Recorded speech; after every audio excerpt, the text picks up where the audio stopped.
kama alikuwa anatamka sijui ni aje Msera nini na nini, lazima Mungu atambadilisha. Ukikaa karibu na Mungu, hiyo mambo ya ni aje Msera Mungu atakubadilisha huko, lakini karibu na Mungu, mtangulize Mungu, kwa sababu Mungu yeye ndiye anahesabu madhaifu ya mtoto wake. Ndio maana tunasema kwamba mama anafahamu madhaifu ya mtoto wake. Kwa hiyo mama anajua mtoto wangu anakula saa ngapi, mama anajua mtoto wangu ana njaa, mama anajua mtoto wangu yuko kwenye mambo gani.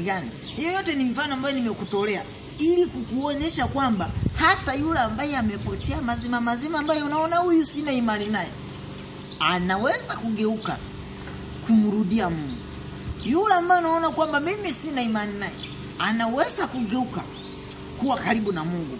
Unajua kuna watu wengine, siku moja mimi nitoe mfano. Kuna mtu mmoja nikampigia.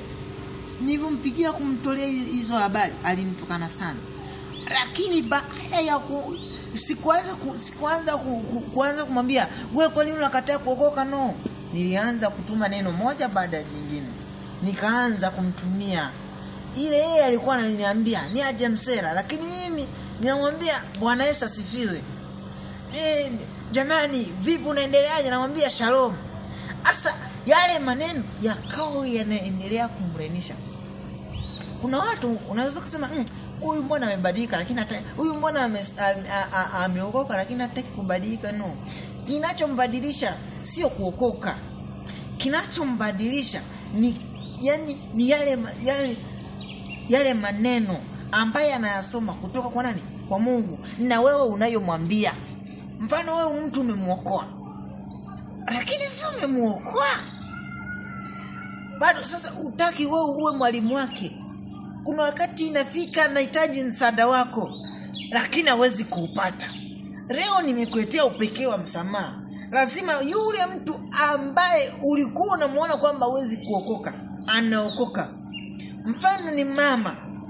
Anaona mimi naenda kanisani, lakini mume wangu haendi kanisani. Mume wangu anapenda mambo ya dunia, lakini mimi siyapendi.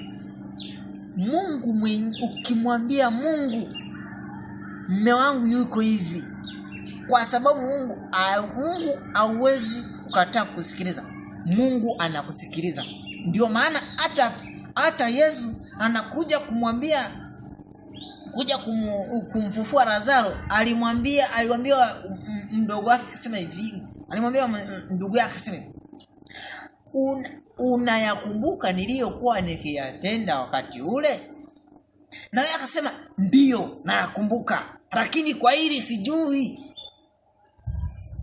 Kumbe Mungu anaweza akamfanya mume wako, au anaweza kumfanya ndugu yako, dada yako, kaka yako, na yeye akabadilika. Kwa nini anabadilika? Kwa sababu kutokana na kile kitu unachokiongea kutoka rohoni. Kwa nini anabadilika? Anabadilika kutokana na yale mambo ambayo unayoyafanya wewe. Huwezi kuniambia kwamba mimi ninakuja na salimia, natoka hapa nasema, mfano ni baba, mimi nina baba yangu, tupo wawili. Nikafika, oya mzee shikamoo. Alafu mwingine ndugu yangu akaja kwa unyenyekevu akasema, baba shikamoo.